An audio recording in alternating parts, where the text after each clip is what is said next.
Bienvenidos mis apreciados hermanos a la lectura día a día de la lección de Escuela Sabática.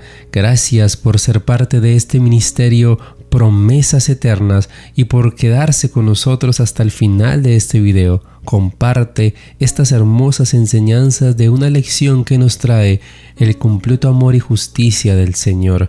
Para esta ocasión vamos a leerles la lección número 8 titulada Libre albedrío, amor y providencia divina. Vamos a orar para comenzar.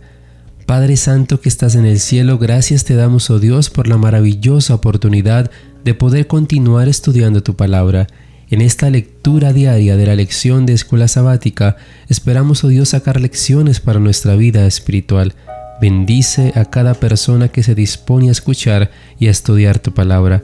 En el nombre de Jesús. Amén. Para memorizar, estas cosas les he hablado para que en mí tengan paz. En el mundo tendrán aflicción, pero confíen, yo he vencido al mundo. Providencia es el término utilizado para describir la acción de Dios en el mundo. La forma en que pensamos acerca de la providencia de Dios marca una gran diferencia en cómo nos relacionamos con Él y con los demás, y en cómo pensamos acerca del problema del mal. Los cristianos tienen diversas concepciones acerca de la providencia divina. Algunos creen que Dios ejerce su poder de tal manera que determina que todos los acontecimientos sucedan tal y como suceden, y que incluso decide quién se salvará y quién se perderá. Según este punto de vista, las personas no son libres de elegir otra cosa que no sea lo que Dios decreta. De hecho, quienes creen de esta manera argumentan que incluso los deseos humanos están determinados por Dios. En contraste, la sólida evidencia bíblica muestra que Dios no determina todo lo que sucede, sino que concede a los seres humanos libre albedrío, hasta el punto de que ellos y los ángeles pueden elegir actuar directamente o en contra de la voluntad divina. La historia de la caída, del pecado y del mal es una expresión dramática y trágica de los resultados del mal uso del libre albedrío. El plan de salvación fue instituido para remediar la tragedia causada por ello. Domingo 16 de febrero. Dios nuestro soberano. Dios es soberano, dijo el pastor de jóvenes a un grupo de estudiantes de escuela secundaria. Eso significa que Él controla todo lo que sucede. Un perplejo alumno replicó: ¿así que Dios tenía el control cuando murió mi perro? ¿Por qué iba Dios a matar a mi perro? Tratando de responder a ese interrogante, el pastor respondió: es una pregunta difícil, pero a veces Dios nos hace pasar por momentos difíciles a fin de que estemos preparados para cosas aún más difíciles en el futuro. Recuerdo lo duro que fue cuando murió mi perro, pero pasar por eso me ayudó a afrontar un momento aún más difícil después cuando murió mi abuela. ¿Tiene sentido? Tras una larga pausa, el estudiante respondió: ¿así que Dios mató a mi perro a fin de prepararme para cuando Él mate a mi abuela? La gente a veces asume que todo lo que ocurre sucede tal y como Dios quiere, que todo acontece en el mundo precisamente como Dios quería que ocurriera. Al fin y al cabo, Dios es todopoderoso. ¿Cómo podría ocurrir algo que Dios no deseara? Por lo tanto, pase lo que pase, por malo que sea, todo siempre es voluntad de Dios. Eso al menos es lo que enseña esta teología. Lee Salmo 81, 11 al 14, Isaías 30, 15 y 18, Lucas 3, 74. ¿Qué dicen estos textos acerca de si siempre se cumple la voluntad de Dios? Salmo 81, 11 al 14 nos dice: pero mi pueblo no oyó mi voz, Israel no me quiso a mí. Los dejé, por tanto, a la dureza de su corazón, caminaron en sus propios consejos. Oh, si me hubieran oído mi pueblo, si en mis caminos hubiera andado Israel, en un momento habría yo derribado a sus enemigos y vuelto mi mano contra sus adversarios. Isaías 30, 15 y 18. Porque así dijo Jehová el Señor, el Santo de Israel: en descanso y en reposo seréis salvos, en quietud y en confianza será vuestra fortaleza, y no quisisteis. Por tanto, Jehová esperará para tener piedad de vosotros, y por tanto será exaltado teniendo de vosotros misericordia, porque es Dios justo. Bienaventurados todos los que confían en Él. También yo escogeré para ellos escarnios, y traeré sobre ellos lo que temieron, porque llamé y nadie respondió, hablé y no oyeron, sino que hicieron lo malo delante de mis ojos y escogieron lo que me desagrada. Lucas 13:34. Jerusalén, Jerusalén, que matas a los profetas y apedreas a los que te son enviados, cuántas veces quise juntar a tus hijos, como la gallina a sus polluelos debajo de sus alas, y no quisiste. Aunque muchas personas creen que Dios siempre obtiene lo que quiere, la Biblia muestra algo muy diferente. Las Escrituras muestran una y otra vez a un Dios cuyos deseos no son satisfechos, es decir, lo que sucede es muchas veces lo contrario a lo que Dios afirma que preferiría que sucediera. Por ejemplo, Él deseaba un resultado para su pueblo, pero éste eligió otro. Dios mismo lamenta: pero mi pueblo no oyó mi voz. Si me hubiera oído mi pueblo, si en mis caminos hubiera andado Israel, en un momento habría yo derribado a sus enemigos y habría vuelto mi mano contra sus adversarios. Piensa en las implicaciones de cualquier teología que atribuya todo lo que sucede a la voluntad directa de Dios. ¿Qué tipo de problemas profundos, especialmente en el contexto del mal, crearía una teología así? Lunes 17 de febrero. Todopoderoso. Pantocrator. A lo largo de las Escrituras se manifiesta el asombroso poder de Dios. La Biblia incluye innumerables narraciones en las que Dios ejerce su poder y obra milagros. Sin embargo, y a pesar de ello, suceden muchas cosas que Dios no quiere que ocurran. Lee Apocalipsis 11:17, Jeremías 32:17 al 20, Lucas 1:37, Mateo 19:26 y considera también Hebreos 1:3. ¿Qué enseñan estos pasajes acerca del poder de Dios? Apocalipsis 11:17 nos dice: diciendo: te damos gracias, Señor Dios Todopoderoso, el que eres y que eras y que has de venir, porque has tomado tu gran poder y has reinado. Jeremías 32:17 al 20. Oh Señor Jehová, he aquí que tú hiciste el cielo y la tierra con tu gran poder y con tu brazo extendido. Ni hay nada que sea difícil para ti, que haces misericordia a millares y castigas la maldad de los padres en sus hijos después de ellos. Dios grande, poderoso, Jehová de los ejércitos es su nombre, grande en consejo y magnífico en hechos, porque tus ojos están abiertos sobre todos los caminos de los hijos de los hombres, para dar a cada uno según sus caminos y según el fruto de sus obras. Tú hiciste señales y portentos en tierra de Egipto hasta este día, y en Israel y entre los hombres, y te has hecho nombre como se ve en el día de hoy. Porque nada hay imposible para Dios. Lucas 1:37.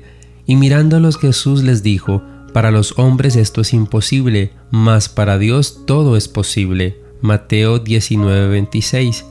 Por último, Hebreos 1:3, el cual, siendo el resplandor de su gloria y la imagen misma de su sustancia, y quien sustenta todas las cosas con la palabra de su poder, habiendo efectuado la purificación de nuestros pecados por medio de sí mismo, se sentó a la diestra de la majestad en las alturas. Estos textos y otros enseñan que Dios es todopoderoso y que sostiene el mundo con su poder. De hecho, el Apocalipsis se refiere repetidamente a Dios como el Señor Dios Todopoderoso.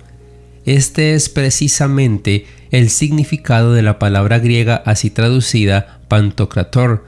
El hecho de que Dios es todopoderoso no solo es afirmado con palabras, sino además se manifiesta en los numerosos casos asombrosos en los que Dios usa su poder para liberar a su pueblo o interviene milagrosamente en el mundo. Sin embargo, el hecho de que Dios es todopoderoso no significa que pueda hacer cualquier cosa. Las Escrituras enseñan que hay cosas que Dios no puede hacer. Por ejemplo, 2 de Timoteo 2:13 declara que Dios no puede negarse a sí mismo. En consecuencia, la mayoría de los cristianos están de acuerdo en que Dios es todopoderoso u omnipotente, lo que significa que Dios tiene el poder de hacer cualquier cosa que no implique una contradicción, es decir, cualquier cosa que sea lógicamente posible y coherente con la naturaleza de Dios. Que algunas cosas no son posibles para Dios porque implicarían una contradicción es evidente a la luz de la oración de Cristo en el Getsemaní. Aunque el Señor afirmó que para Dios todo es posible, también oró al Padre cuando se acercaba a la crucifixión: Padre mío, si es posible, pase de mí esta copa, pero no sea como yo quiero, sino como tú. Mateo 26:39. Por supuesto, el Padre poseía el poder absoluto para librar a Cristo del sufrimiento de la cruz, pero no podía hacerlo al mismo tiempo que salvaba a los pecadores. Tenía que hacer una cosa o la otra, no ambas. Las Escrituras también enseñan que Dios quiere salvar a todos. Por ejemplo, puedes investigar en 1 de Timoteo 2 versículos 4 y 6, Tito capítulo 2 versículo 11, 2 de Pedro 3:9 y Ezequiel 33:11. Pero no todos se salvarán. ¿Qué enseña este hecho sobre la realidad del libre albedrío y los límites del poder de Dios respecto de los seres a los que ha concedido esa libertad de elección? Martes 18 de febrero. Amar a Dios. El hecho de que Dios es todopoderoso no significa que pueda hacerlo lógicamente imposible. En consecuencia, Dios no puede obligar a alguien a amarlo libremente. Si hacer algo libremente significa realizarlo sin estar determinado u obligado a hacerlo, entonces, por definición, es imposible forzar a alguien a hacer algo que de manera libre o voluntaria quiere. En resumen, Dios no puede forzar a nadie a sentir amor por Él, pues lo que obtendría en caso de hacerlo ya no sería amor. Lee Mateo 22:37 y Deuteronomio 6:4 y 5. ¿Qué enseñan estos versículos sobre la realidad del libre albedrío? Nos dice la palabra de Dios: Jesús le dijo: amarás al Señor tu Dios con todo tu corazón y con toda tu alma y con toda tu mente. Deuteronomio 6:4 y 5. Oye Israel, Jehová nuestro Dios, Jehová uno es, y amarás a Jehová tu Dios de todo tu corazón y de toda tu alma y con todas tus fuerzas. El mandamiento más importante, amar a Dios, demuestra que Él desea que todos lo amen. Sin embargo, no todos aman a Dios. ¿Por qué entonces Dios simplemente no hace que todos lo amen? De nuevo, porque el amor, para ser amor, debe brotar libremente del corazón. Lee Hebreos 6:17 y 18 y Tito 1 y 2. ¿Qué enseñan estos textos acerca de Dios? Por lo cual, queriendo Dios mostrar más abundantemente a los herederos de la promesa la inmutabilidad de su consejo, interpuso juramento, para que por dos cosas inmutables en las cuales es imposible que Dios mienta, tengamos un fortísimo consuelo los que hemos acudido para asirnos de la esperanza puesta delante de nosotros. Tito 1:2. En la esperanza de la vida eterna, la cual Dios, que no miente, prometió desde antes del principio de los siglos. Según Números 23:19, Dios no es hombre para que mienta, Él nunca miente y siempre cumple lo que promete. En consecuencia, si Dios ha prometido algo o se ha comprometido a ello, su accionar futuro está moralmente limitado en virtud de esa promesa. Esto significa que en la medida en que Dios, en la mayoría de los casos, concede a las criaturas la libertad de elegir algo distinto de lo que Él prefiere, no depende de Él lo que elijan los seres humanos. Si Dios se ha comprometido a conceder a las criaturas el libre albedrío, los seres humanos poseen la capacidad de ejercer su libertad de forma contraria a los deseos ideales de Dios.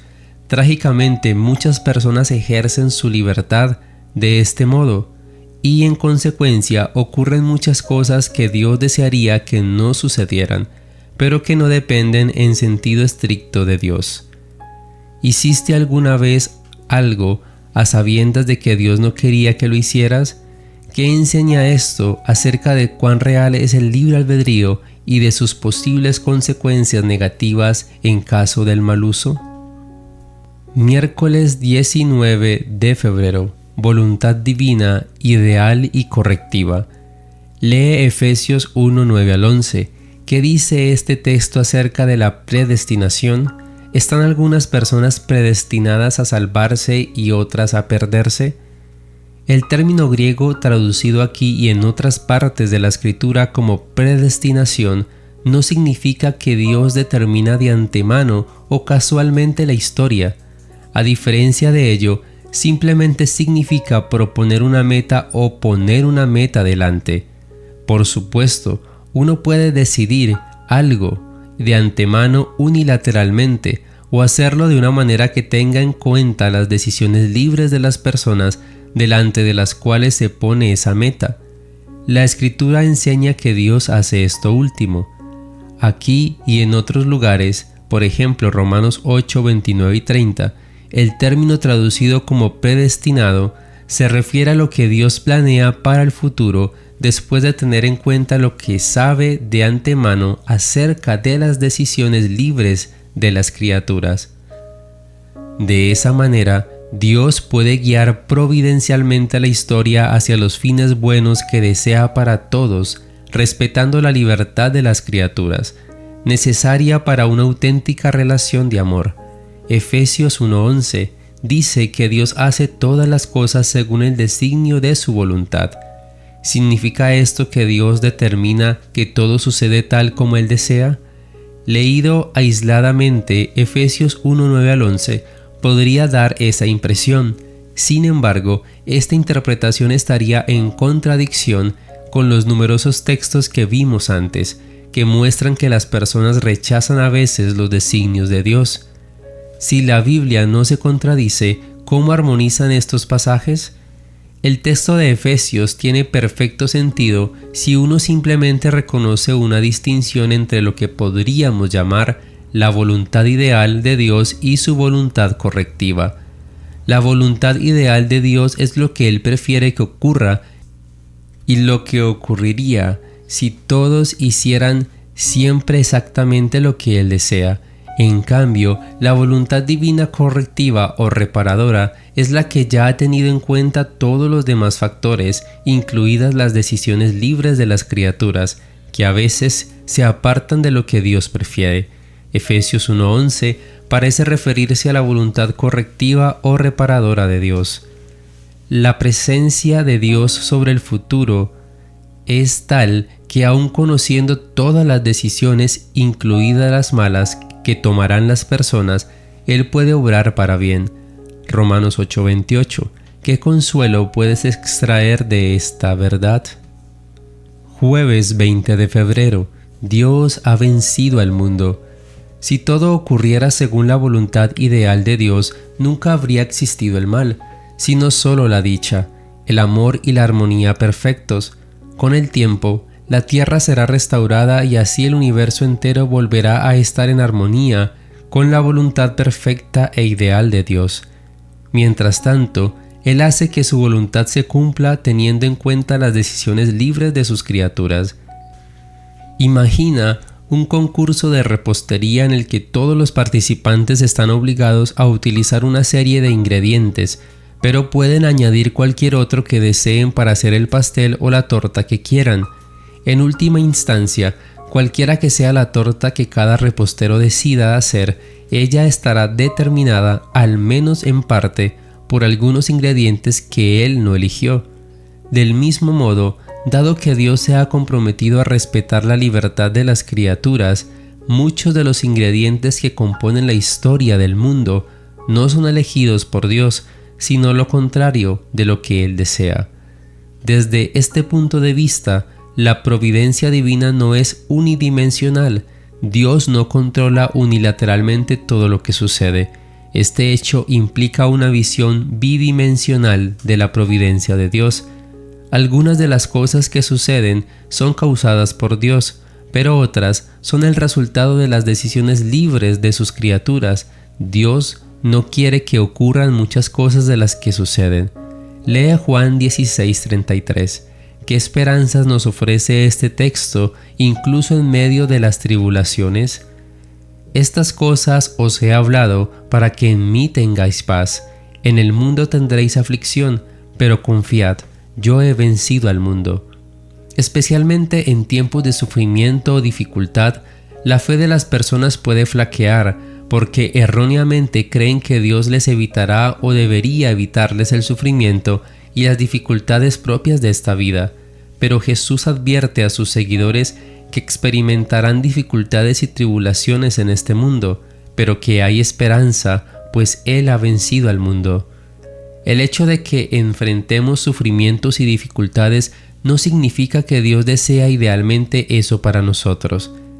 Debemos tener siempre presente el panorama general del gran conflicto. Sin embargo, podemos confiar en que, aunque el mal en sí mismo no es necesario para el bien, Dios puede hacer que algo bueno resulte, incluso de acontecimientos que no son buenos.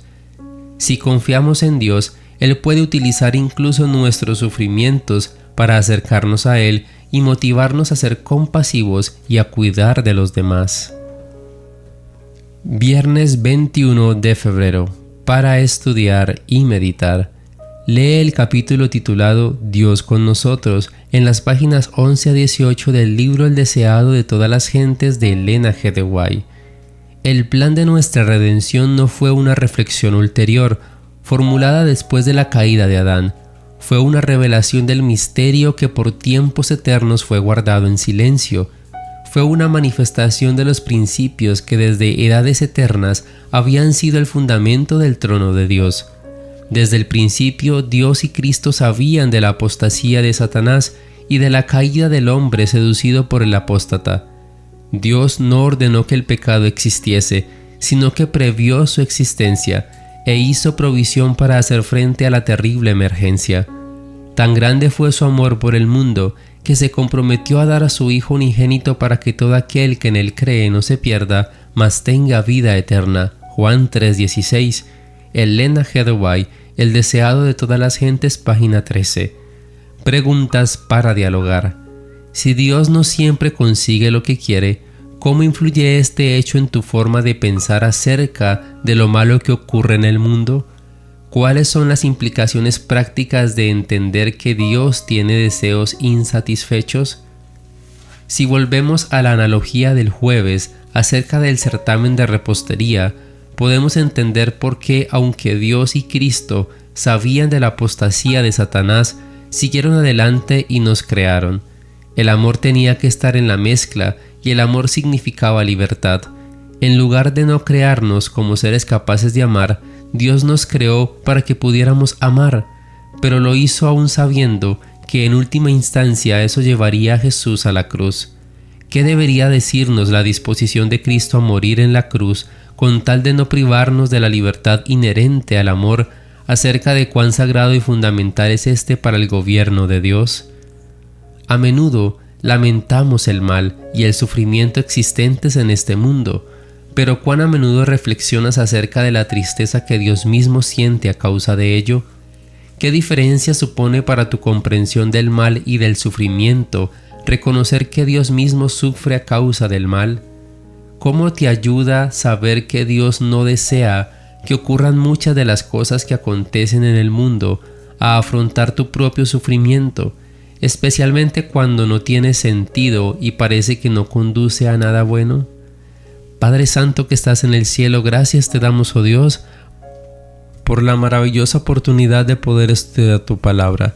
Que cada una de las decisiones que tomemos estén en armonía con tu voluntad, que ese libre albedrío pueda ser utilizado de una forma adecuada que nos lleve a acercarnos a tu presencia. Bendice a cada persona, a cada hermano, a cada suscriptor y a cada persona que ha llegado nueva a este ministerio, para que sea bendecida conforme a tu voluntad. Gracias, oh Dios, en el nombre de Jesús. Amén.